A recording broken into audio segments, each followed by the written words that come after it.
Shanderebo Sokaraba. Gloire soit rendue au Seigneur, que Dieu nous bénisse tous. Shalom à tous et à toutes. Gloire à Dieu. Gloire à Dieu, nous sommes en école de ministère pour le réveil.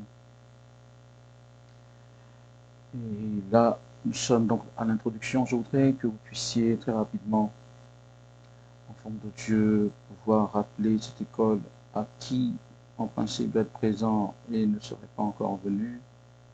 Alléluia. Voilà, nous avons quelques minutes pour parler d'un sujet d'importance qui, quelque part, va nous conduire sur plusieurs séances. Donc, ce même sujet va être traité sur plusieurs séances, à savoir 5 séances d'école de ministère, 5 sessions. Et cette série, donc, puisqu'il s'agit de 5 petits enseignements, 5 enseignements, je peux dire, qui reviennent sur les bases. Mais je l'ai dit, c'est d'importance. Donc, ces 5 enseignements, ou cette série s'intitule « Qui sommes-nous » en parlant de nous, naturellement, dynamique de réveil. Qui sommes-nous? Cette série est importante parce que, bien aimé, il faut savoir qui tu es pour pouvoir faire ce que Dieu te demande de faire exactement. Et dans le fait que tu sois dans la position de faire ce que Dieu te demande de faire, c'est en ce moment que le Saint-Esprit vient pour t'utiliser. C'est là que tu reçois ou tu expérimentes la plénitude de la présence de Dieu parce que ton positionnement est bon.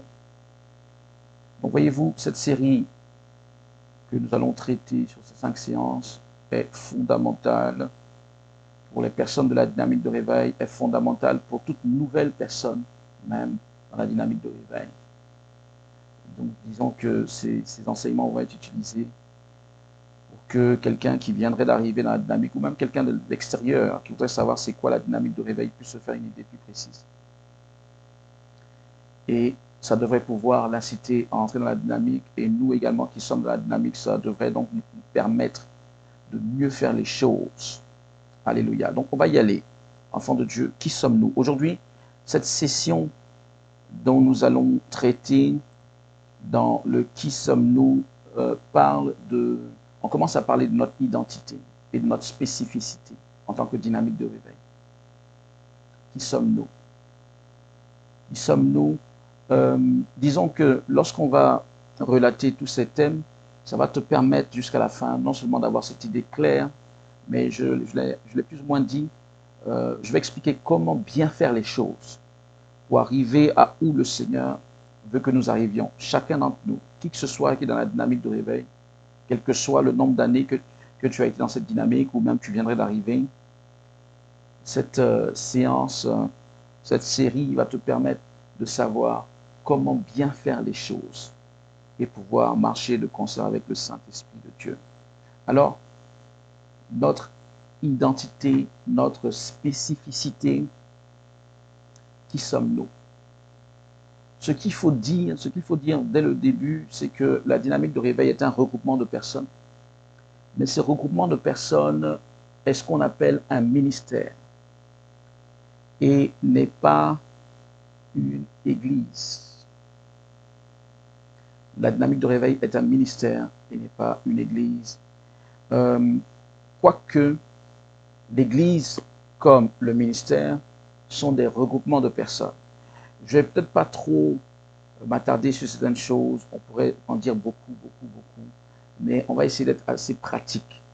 Voilà, ça ne servira à rien de faire un cours long.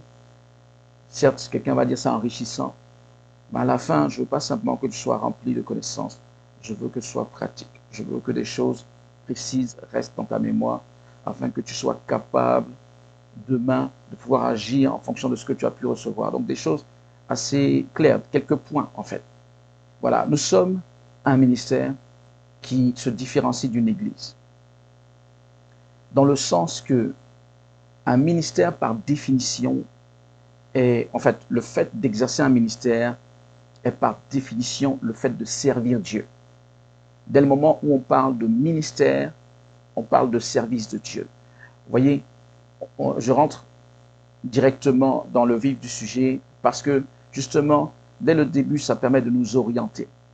Ministère veut dire service de Dieu. L'Église, c'est un regroupement de personnes. Et en effet, dans l'Église, il peut y avoir des ministères, c'est-à-dire des gens qui ont la capacité de servir le Seigneur. Mais l'Église, globalement, est plus un rassemblement statique. L'Église est un peu plus. Je ne dirais pas que l'Église est condamnée à être statique, c'est-à-dire à être comme sur une même place, à ne pas beaucoup bouger. Ce serait faux de le dire. Mais d'office, dans la définition de ces groupes, le ministère est plus dynamique qu'une église. Et le terme dynamique que je viens d'utiliser est intéressant parce que le terme dynamique est dans notre appellation. Nous nous appelons dynamique de réveil spirituel des nations. Et notre terme plus formel ou notre appellation plus formelle, c'est ministère de la Nouvelle Pentecôte. Et ministère, déjà dans le terme ministère, je répète, dans le terme ministère, il y a service, et qui dit servir dit dynamisme. Donc finalement, dynamique de réveil spirituel des nations, MNP, c'est-à-dire du ministère de la Nouvelle Pentecôte, il y a un renforcement dans l'appellation qui nous fait comprendre que nous devons être dynamiques, nous devons servir le Seigneur, autrement dit, nous devons bouger. Alors si tu dois retenir quelque chose par rapport à ce que je viens de dire là, sache que, par définition même, le ministère ou encore la dynamique de réveil, bon, je parle du ministère en général et en particulier la dynamique de réveil, est un regroupement de personnes, mais de personnes dynamiques, un regroupement de personnes qui servent Dieu. Ce n'est pas un regroupement de personnes statiques, ce n'est pas un regroupement de personnes qui viennent recevoir des connaissances, ce n'est pas un regroupement de personnes qui viennent être bénies, ce n'est pas un regroupement de personnes qui viennent pour recevoir l'exaucement de leur sujet. Alors, cela ne veut pas dire que dans la dynamique, nous n'avons pas l'exaucement de nos sujets. Cela ne veut pas dire que dans la dynamique, nous ne sommes pas bénis. Nous sommes bénis, nous avons l'exaucement de nos sujets, etc. Mais le but premier de ce pourquoi nous sommes rassemblés, c'est servir Dieu. Voilà. Nous sommes un ministère et nous ne sommes pas une église. Les ministères sont autant suscités par Jésus-Christ que les églises. Donc, je ne veux pas faire de comparaison parce que ce serait inapproprié justement dans la mesure où c'est le Seigneur qui suscite tant les églises, celles qu'on appelle églises locales, que les ministères. Donc, je ne voudrais pas faire de comparaison pour dire une église est mieux qu'un ministère est mieux que l'église. Ça n'a aucun sens. C'est la même chose que ça n'a aucun sens de dire qu'un prophète est mieux qu'un apôtre, ou un apôtre est mieux qu'un prophète, qui est mieux qu'un pasteur. Non, ça n'a aucun sens. Tout ça est suscité par Dieu pour des raisons précises. Et pourquoi est-ce que justement Dieu suscite un ministère? Un ministère est bâti autour d'un service, autour d'une thématique. Je vais me faire comprendre. C'est-à-dire qu'on parle de ministère lorsqu'il s'agit de servir Dieu dans une dimension donnée. C'est pourquoi on parlerait par exemple de ministère de guérison. Donc la thématique d'un tel ministère, c'est orienté sur la guérison. Ce qu'ils font, c'est tout tourne autour de la guérison, c'est pour apporter la guérison. Donc c'est un ministère de guérison. On parlerait d'un ministère de délivrance, par exemple. C'est le même cheminement. On parlerait d'un ministère de visite aux prisonniers ou d'assistance aux prisonniers. C'est la même chose. On parlerait d'un ministère d'action sociale, par exemple. Donc c'est orienté vers les actions sociales. Un ministère des couples, un ministère des enfants de la rue, un ministère de ceci ou de cela. Donc les ministères sont des regroupements de personnes, je le dis ainsi, bâtis autour d'une thématique. Alors, bien aimé, si vous voulez, il y a...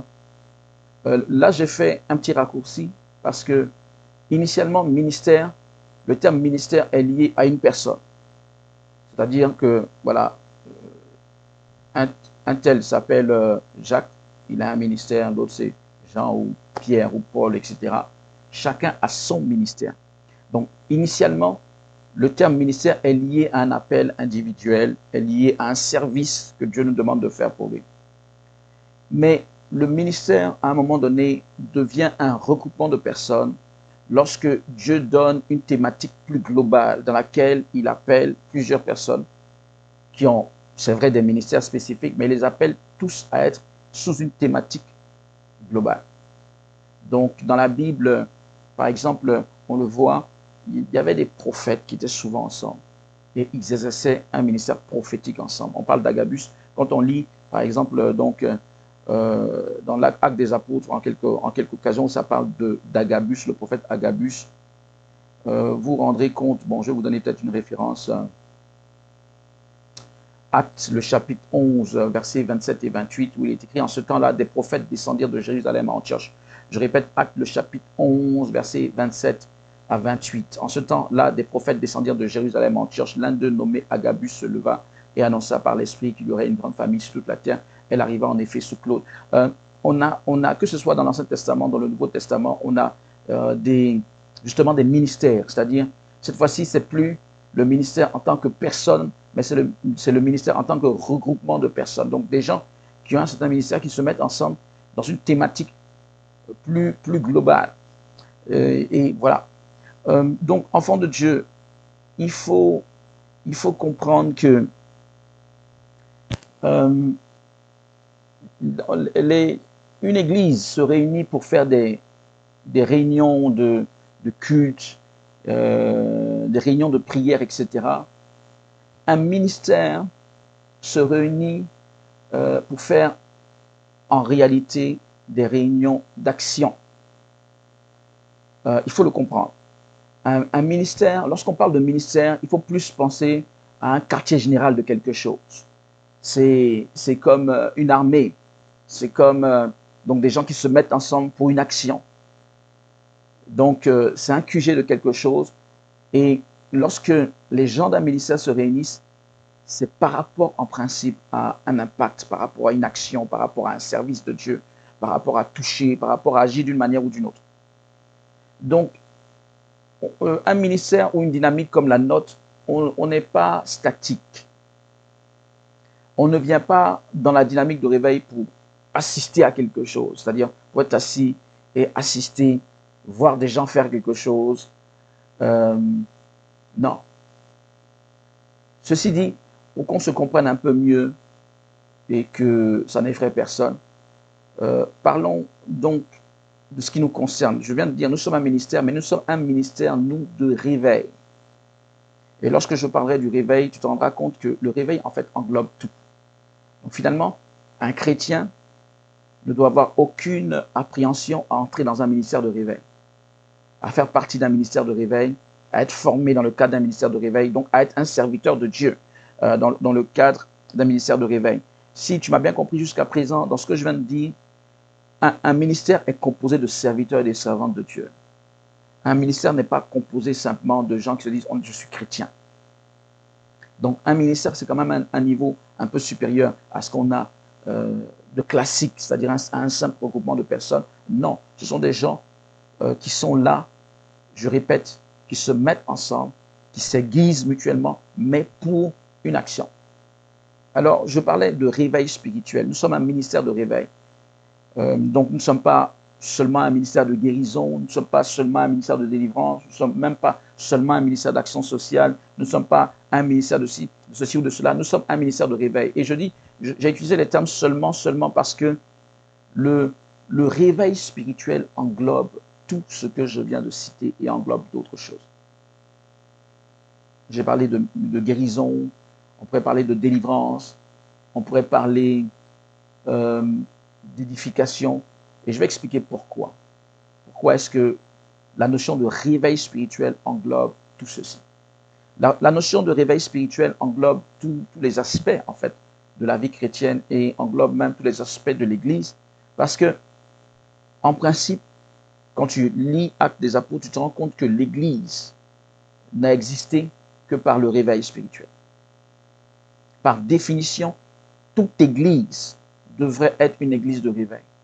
Par définition, dans toute Église, on devrait parler du réveil, on devrait privilégier le réveil parce que c'est le réveil qui a donné la vie à l'Église. Sans le réveil, l'Église, c'est-à-dire les disciples étaient là, ils étaient dans la chambre haute, ils étaient déjà à l'Église, mais ils n'étaient pas réveillés, ils étaient apeurés, ils étaient recroquevillés sur eux-mêmes, ils étaient, voilà, bon, je ne sais pas combien de temps ils allaient rester comme ça, si le Saint-Esprit n'était pas venu. Mais ça n'a rien en tout cas d'une église glorieuse, ça n'a rien d'une église qui impacte, ça n'a rien d'une église qui transforment d'autres vies, parce qu'eux-mêmes, leur vie ne sont pas tant que ça transformées, etc., etc. Donc, quand nous n'avons pas le réveil, quand on enlève de l'Église cette notion de réveil, et malheureusement c'est ce qui se passe aujourd'hui pour toutes les églises qui ne connaissent pas le réveil, eh bien on a une Église qui est comme vide, qui fait des choses, elle fait des choses, parce qu'il y avait bien des prières avant le réveil. Voilà, ils font des choses, c'est vrai, ils sont ensemble, la Bible dit dans un même lieu, etc. Mais il n'y a pas d'impact. Il n'y a pas d'impact, c'est une Église où c'est un regroupement de personnes qui subit plus les choses de l'extérieur que le contraire, c'est-à-dire qui n'impose rien au monde, mais qui subit tous les contre-coups du monde. Et c'était ça, les disciples dans la chambre haute avant que le Saint-Esprit ne vienne. Donc je disais que le réveil est essentiel pour l'Église d'une manière générale, toute Église, et l'Église dans son ensemble. On ne peut pas, en principe, dissocier, on ne devrait pas, et ça ne se pourrait pas, en principe, de dissocier l'Église du réveil spirituel. Sauf que, si aujourd'hui, Dieu parle d'une dynamique de réveil, c'est parce que le constat est là. Les églises sont sans réveil. Et il s'agit de réveiller les églises, il s'agit de réveiller les chrétiens. Donc, ce qu'on ne devrait pas voir, et malheureusement ce qu'on constate, à savoir que il n'y a pas de réveil spirituel globalement dans l'Église. Il n'y a pas de réveil spirituel. Et donc forcément, bon, nous forcément, ça nous donne notre raison d'être, mais le constat n'est pas reluisant au début, mais ça justifie ce pourquoi le Seigneur suscite une dynamique comme la nôtre. Nous sommes là pour apporter le réveil spirituel. Donc, je disais d'entrée de jeu, enfant de Dieu, que quel que soit l'interlocuteur que tu as en face de toi dans l'Église, et même, je dirais, en dehors de l'Église, le réveil spirituel est pertinent pour lui, le réveil spirituel est utile pour lui, le réveil spirituel même est essentiel pour lui. Je répète ce que je viens de dire, que ce soit à toi que je le dise, ou que toi, tu te retrouves face à quelqu'un, qui que ce soit, quel que soit donc ton interlocuteur en face de toi, le réveil spirituel n'est pas la cerise sur le gâteau. Le réveil spirituel n'est donc pas genre optionnel, n'est donc pas, voilà, si on veut bien faire les choses, sinon on peut faire ça. Non, le réveil spirituel est essentiel pour tout chrétien, pour toute église, et le réveil spirituel est essentiel même pour les païens. Donc le réveil spirituel, c'est un mandat, je le répète, qui englobe tout, qui englobe l'Église dans son ensemble, dont l'Église a fondamentalement besoin. Et pour être plus précis dans ce que je dis, qui englobe tout, lorsqu'on voit les étapes du réveil, aujourd'hui on ne traitera pas en long et en large de ça, mais les étapes de réveil, il y a 7 étapes de réveil. Si tu veux, le réveil spirituel, c'est comme une sorte de croissance spirituelle d'une personne. Et qui se décompose en 7 étapes. Donc, pour mieux dire les choses, lorsque je parle de croissance spirituelle, oui, le terme exact, mais le terme réveil dit déjà tout, le réveil spirituel. Réveiller, c'est partir donc de quelqu'un qui est en sommeil, qui en principe dort, ou on pourrait même mieux dire qui est mort spirituellement. Donc le réveil fait en sorte que cette personne part de l'étape 0 où elle est sommeillante spirituellement, elle n'a pas cette intimité avec Dieu, elle est comme étrangère à la vie de Dieu, elle se cherche, en tout cas en ce qui concerne le Seigneur Dieu. Donc le réveil spirituel fait partie, une telle personne de cette dimension 0 à la dimension de la plénitude avec Dieu, avec la connexion avec Dieu, dans la marche avec Dieu. C'est tout ce processus qui s'appelle réveil spirituel. Voilà, c'est un réveil spirituel, dans le sens donc de l'esprit, dans le sens des choses spirituelles. Donc il y a, si tu veux, je l'ai dit, il n'y a aucun chrétien, aucune personne qui pourrait dire « je n'ai pas besoin de réveil spirituel ». Ça n'existe pas. D'où, du coup, l'importance de ce que nous sommes. Je crois que tu comprends. Si je suis en train de te démontrer à quel point est-ce que le réveil spirituel est important, tu dois comprendre également que nous, que le Seigneur mandate dans ce registre-là, nous sommes importants. Je parle de la dynamique de réveil. Nous non plus, nous ne sommes pas la cerise sur le gâteau, non plus, nous ne sommes pas facultatifs, etc. Mais je disais que j'ose croire que vous arrivez à suivre jusque-là et que les choses ne sont pas compliquées en principe dans ce que je dis parce que ce sont des bases. Et voilà, en principe, vous avez déjà entendu un peu cela. Mais aujourd'hui, nous sommes là pour toujours mieux préciser les choses, pour toujours mieux éclairer les uns et les autres sur qui nous sommes. Et dans les semaines qui viennent, je veux dire dans les sessions qui vont venir, on va être plus éclairé sur comment on doit faire, quelle attitude on doit avoir, qui nous sommes, quelle attitude on doit avoir par rapport à ce que Dieu attend de nous, qu'est-ce que nous devons faire, etc.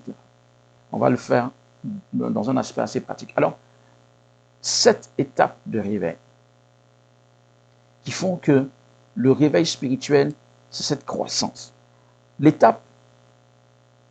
La première étape du réveil, donc on parle de quelqu'un qui est mort spirituellement, on parle de quelqu'un qui dort spirituellement, on va dire comme ça. Et la première étape du réveil spirituel, c'est le fait que cette personne soit capable de pouvoir aimer son prochain et s'aimer soi-même. La première étape du réveil dans la vie d'une personne, c'est la capacité d'aimer. Tu peux le noter. Parce que c'est ce que quelqu'un qui rentre dans la dynamique de réveil, qui est en contact avec l'onction de réveil, va expérimenter. Si déjà il aimait, peut-être que lui, ce sera l'étape 2 qui va se retrouver automatiquement. Mais quelqu'un, par exemple, qui avait des difficultés à s'aimer soi-même ou à se retrouver, qui est un peu perdu par rapport à qui il est, etc. Il y a des gens qui ont des difficultés à aimer les autres, qui ont des difficultés à pardonner aux autres, etc., etc. Déjà, la première étape du réveil, d'une onction de réveil, de ce qu'on expérimente dans cette croissance spirituelle liée au réveil, c'est la manifestation de l'amour qui vient dans le cœur, la capacité d'aimer. Alors, ça semble peut-être ne pas être grand-chose, parce que quelqu'un peut-être s'attend à, ok, le réveil, c'est du genre, je parcours les nations avec un puissant don spirituel de prophétie ou je ne sais pas, mais il faut quand même se rappeler que l'essentiel de l'enseignement de notre Seigneur Jésus-Christ, c'était l'amour. C'est pas, il a dit que lorsque vous allez opérer des miracles, vous serez reconnus comme mes disciples, vous allez faire ceci. C'était l'amour. C'est l'amour qui nous ouvre même cette porte par rapport au ciel. Donc, je veux dire, la Bible dit, tu peux faire plein de choses, tu peux parler diverses langues, tu peux opérer des miracles, etc. Si tu n'as pas l'amour, tu n'es rien. Aux yeux du Seigneur, tu n'es pas véritablement un enfant de Dieu. Donc, cette première étape, même si parfois elle semble si basique que certains ne la considèrent pas, elle est essentielle. Donc, nous avons cette question d'amour qui est dans la première étape donc, du réveil spirituel. La seconde étape parle de repentance. La repentance et la conversion des personnes. C'est ce pourquoi je disais que le réveil spirituel touche effectivement les païens. On parle de conversion à l'endroit des païens, on parle de repentance à l'endroit des chrétiens. Donc la repentance et la conversion se ressemblent. C'est le fait véritablement de changer d'attitude par rapport à quelque chose que nous faisons qui ne plaît pas à Dieu, que ce soit toute une vie ou que ce soit des actes, certains actes que nous posons. Donc c'est de là qu'on parle de conviction de péché, cette capacité d'être transformé pour arrêter le péché, pour quitter de la position de pécheur, pour venir dans la maison de Dieu ou dans la famille des enfants de Dieu, ou bien cette capacité de mieux faire les choses devant Dieu, c'est donné par le Saint-Esprit et c'est la deuxième étape du réveil spirituel. Donc aujourd'hui, il y a peut-être malheureusement des chrétiens, certains chrétiens qui n'arrivent pas à se départir de tel ou tel péché. L'Esprit de Dieu est celui qui convainc de péché. Ça veut dire que tu te retrouves en effet en contact avec le Saint-Esprit, en contact avec l'onction de réveil. L'Esprit de Dieu est celui qui va te convaincre et qui va te donner la capacité de pouvoir arrêter telle ou telle chose. La troisième étape du réveil spirituel, c'est le fait que nous ayons cet amour, cette fois-ci, mais de la parole de Dieu. Encore l'amour, mais cette fois-ci de la parole de Dieu. De la connaissance donc du Seigneur Jésus-Christ, l'amour de la parole de Dieu. le fait que nous ayons la capacité de lire la parole de Dieu, de retenir la parole de Dieu, de ce que la parole de Dieu nous parle sous forme de réma, de ce que nous la savourions, de ce que nous l'aimions. Elle fait les délices de notre âme, elle fait les délices de notre cœur. Ne pensez pas que ce soit si évident pour tout le monde, même des chrétiens, de vivre ce dont je parle. Beaucoup de chrétiens ne sentent pas en fait cette vie dans la parole de Dieu, cette nécessité de lire la parole de Dieu, le fait que la parole de Dieu vienne les nourrir et le fait que sans la parole de Dieu, ils ont l'impression qu'ils sont vides et qu'ils ont besoin en permanence de la parole de Dieu. Cette nécessité d'avoir la parole de Dieu dans sa vie, c'est un réveil spirituel, ça fait partie du réveil spirituel et c'est le Saint-Esprit donc qui produit cela, enfant de Dieu.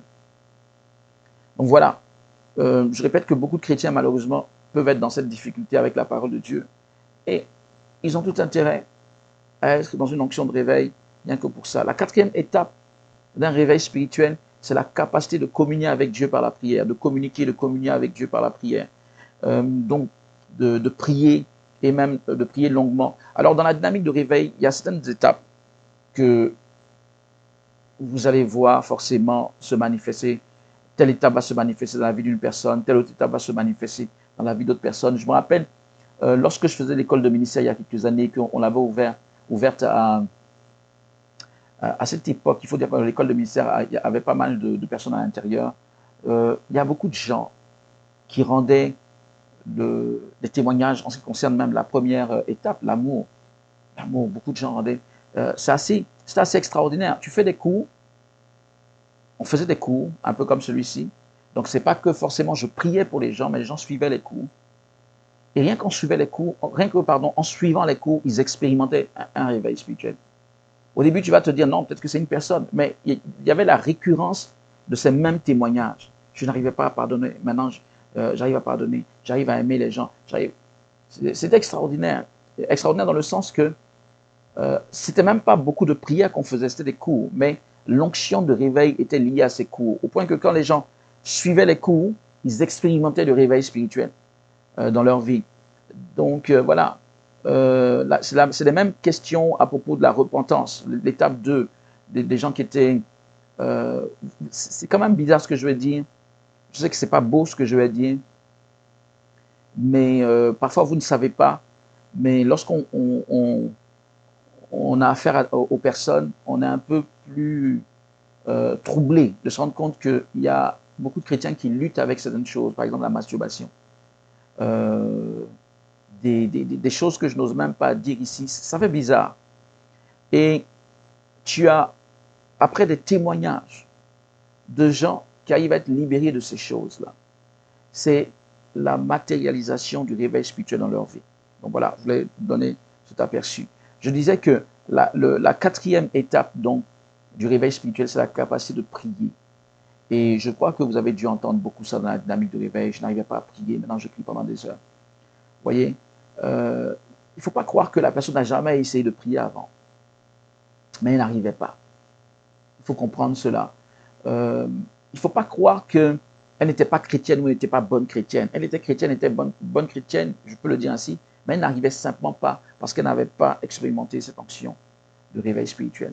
Et ça, je sais que vous l'avez beaucoup entendu, les gens qui disent « Ok, j'arrivais pas à prier 5 minutes, maintenant je prie 1 heure, 2 heures facilement, je combats spirituellement facilement, etc. etc. » Et où on sait que c'est le Saint-Esprit parce que jusqu'à présent, dans la dynamique, on n'appelle pas quelqu'un pour dire on va t'apprendre à prier. Vous voyez, et ce que je suis en train d'expliquer, je pense que vous avez été témoin de ça. Il y a, à un moment donné, on le voyait beaucoup même chez les gens qui faisaient des prières en décentralisé, c'est-à-dire, c'est même pas des gens qui venaient sur la chambre haute, des gens qui s'inscrivaient à la dynamique et qui commençaient à faire les prières en décentralisé. Et du coup, ils commencent à faire les prières et ils commencent à prier pendant des heures. Sans une intervention humaine, c'est ce que je veux vous faire comprendre. C'est cette dimension de l'onction, de réveil qui fait cela. Donc, la quatrième étape, c'est une dimension de prière, une dimension d'intimité avec le Seigneur. Je me rappelle même des gens qui disaient que même durant la nuit, leur esprit reste en prière. Ils sont en prière tout le temps. Dans la journée, partout ils sont, leur esprit en prière. La nuit encore, ils prient. En fait, quand on te parle de ça, quelqu'un qui prie pendant la nuit, pendant qu'il dort, tu te dis, non, attention, sérieux, comment tu peux prier pendant la nuit? Comment tu sais même que tu pries, etc. Mais c'est une dimension spirituelle réelle. Certains parmi vous, certainement, ont vécu cela ou vivent cela. Tu peux être en train de dormir, tu es conscient que tu dors et paradoxalement, tu es conscient que ton esprit est en prière, pas seulement 1 minute, 2 minutes, que ton esprit est en prière 5, 10, 15, 20 minutes, 1 heure parfois, mais tu dors. Ok, ton esprit reste en prière. Et cette prière est assurée par le Saint-Esprit. Ce n'est pas assuré par toi-même, c'est assuré par le Saint-Esprit pendant que tu dors. C'est une dimension de réveil spirituel. La 5e étape du réveil spirituel, c'est le baptême dans le Saint-Esprit, la plénitude de l'Esprit. Voilà, la plénitude de l'Esprit qui est manifestée par les dons, notamment le premier don, le don du parler en langue, mais après il y a des dons qui viennent juste à côté, les dons de prophétie, les dons de guérison, enfin tout ce qui est voilà, manifestation du Saint-Esprit, le baptême dans le Saint-Esprit. C'est la 5e étape du réveil spirituel. La 6e étape, c'est la dimension de l'Esprit de Dieu qui restaure les vies et qui opère des miracles dans la vie des personnes. Donc, quand quelqu'un est en contact avec l'onction de réveil, sa vie est peu à peu restaurée par le Saint-Esprit. Donc, il y a des changements dans la vie de la personne. C'est là, effectivement, on peut expérimenter des délivrances, on peut expérimenter, mais globalement, on expérimente un changement dans notre vie. La restauration, une sorte de résurrection de notre vie. Et le Seigneur aussi peut agir sous forme de miracles, c'est-à-dire il peut faire des choses surnaturelles, des choses, des grands témoignages pour nous.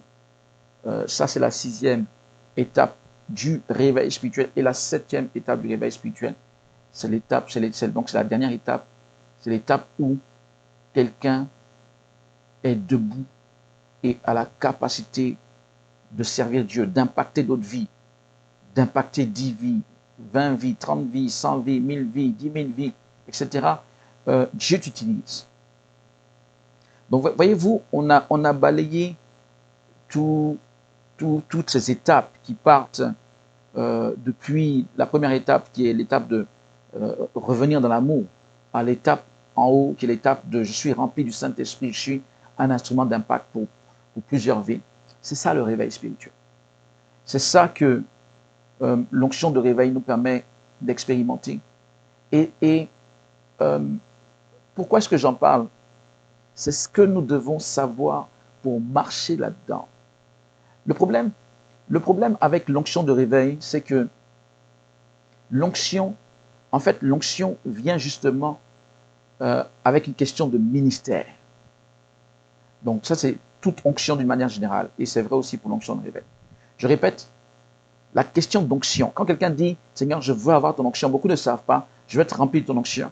Ils prennent le terme onction comme pour juste une plénitude de l'esprit, du genre l'esprit de Dieu va venir leur faire du bien. Mais ce n'est pas ça. Dans la Bible, quand le terme onction a été utilisé dès le début, c'était par rapport au service de Dieu. Il s'agissait d'oindre Aaron et ses fils pour agir pour le compte de Dieu. Le terme onction. Et même lorsque nous sommes dans le Nouveau Testament, quand en acte des apôtres, lorsqu'ils sont dans la chambre haute, lorsque l'onction du Saint-Esprit descend, c'est par rapport au service de Dieu. Le Seigneur le dit, le Saint-Esprit surviendra et vous serez mes témoins. Donc c'est par rapport à l'onction. Je répète, le problème avec l'onction, ce n'est pas vraiment un problème, mais que tu comprennes et que toute personne qui va suivre cela comprenne, l'onction est liée au service. Ce qui fait que quand tu te positionnes par rapport au service, l'onction est là pour toi. L'onction s'accroît le plus que tu te positionnes dans le service. Celui qui ne se positionne pas dans le service, l'onction est minimale.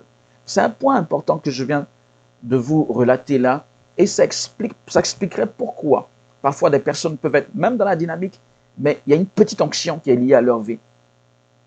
Il faut que tu le comprennes, et c'est ce pourquoi nous avons commencé à parler de cette identité. Qui sommes-nous?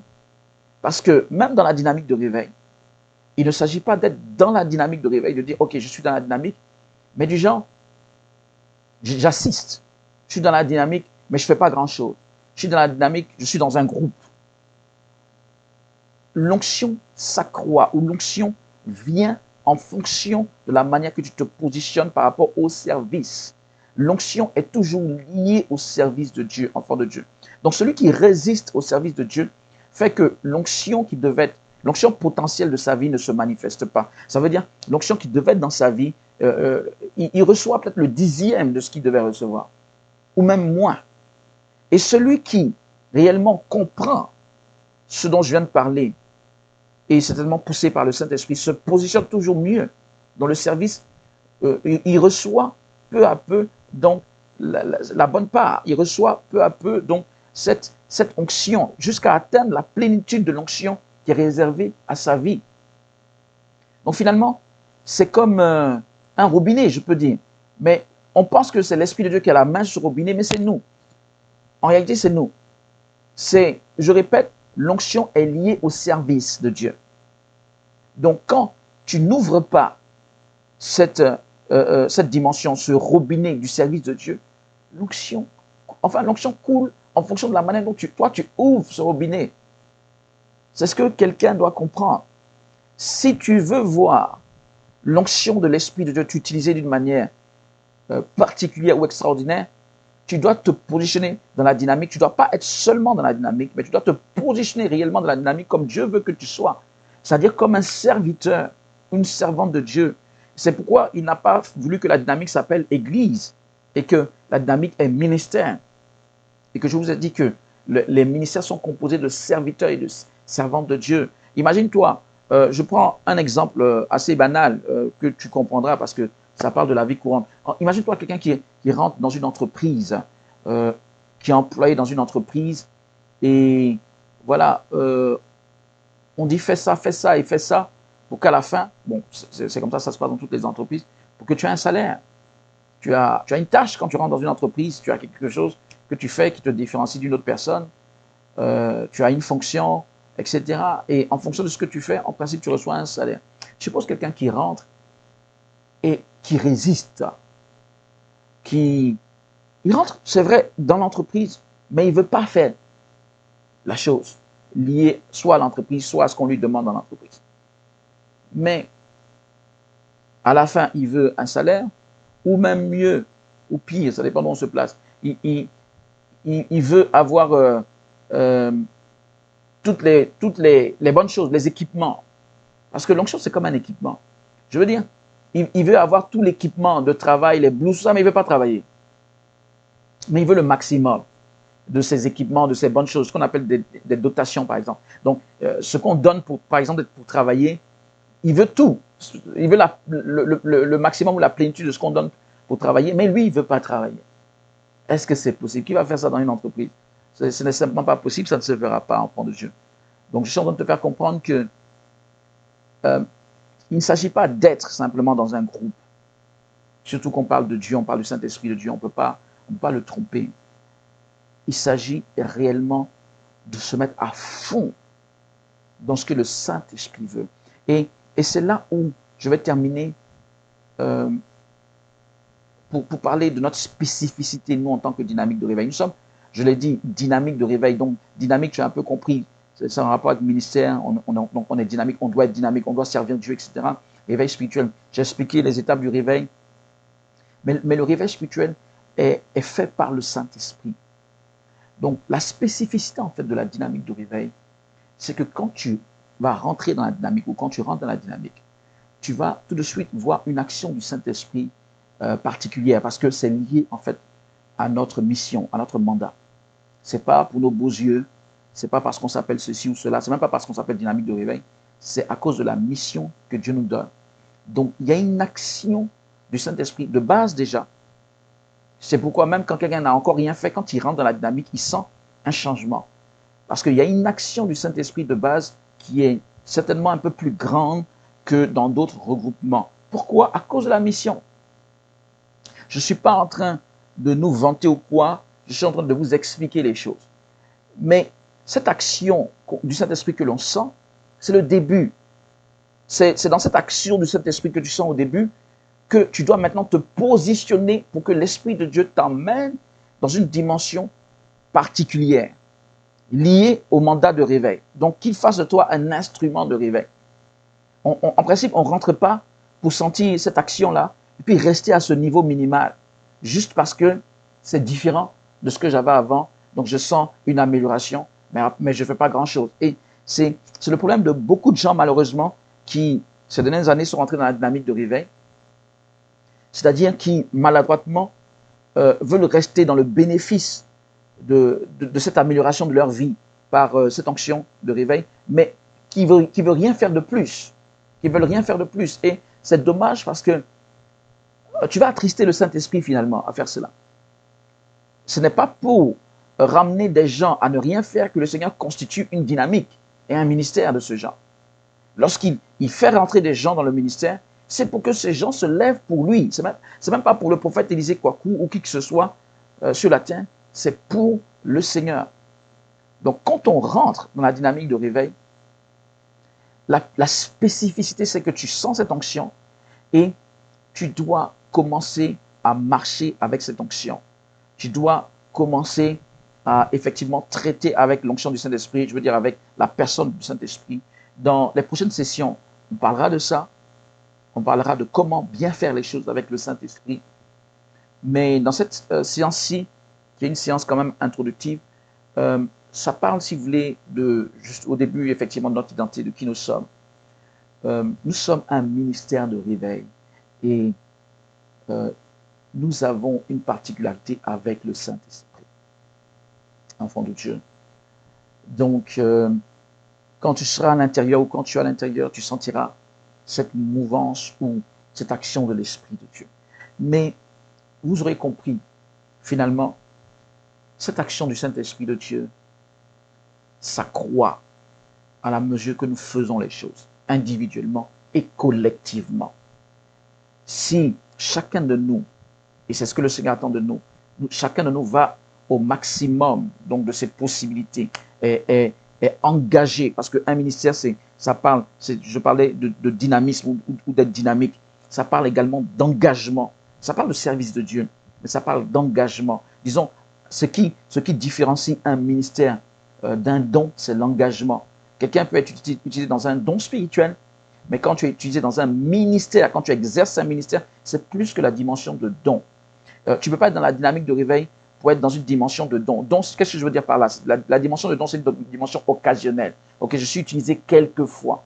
Ça, ce n'est pas le ministère. Le ministère, c'est quelqu'un qui est toujours utilisé, régulièrement utilisé, qui s'investit. Prenons par exemple le don de guérison et le ministère de guérison. Il y a une différence. Le don de guérison, c'est quelqu'un qui est occasionnellement utilisé dans la guérison. Gloire à Dieu. Mais celui qui a un ministère de guérison, ce n'est pas de l'occasionnel. Il en a fait, si vous voulez, un peu comme un métier. En tout cas, une activité consacrée, une activité engagée. Il a pris au sérieux la chose.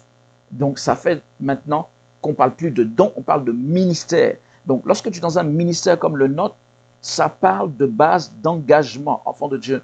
Si tous les enfants de Dieu dans la dynamique de réveil sont engagés à fond, oui, cette onction que l'on voit dans la dynamique va encore plus s'accroître.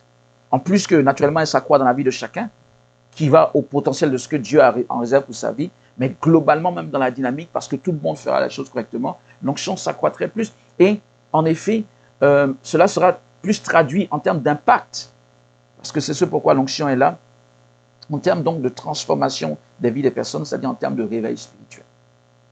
Enfant de Dieu.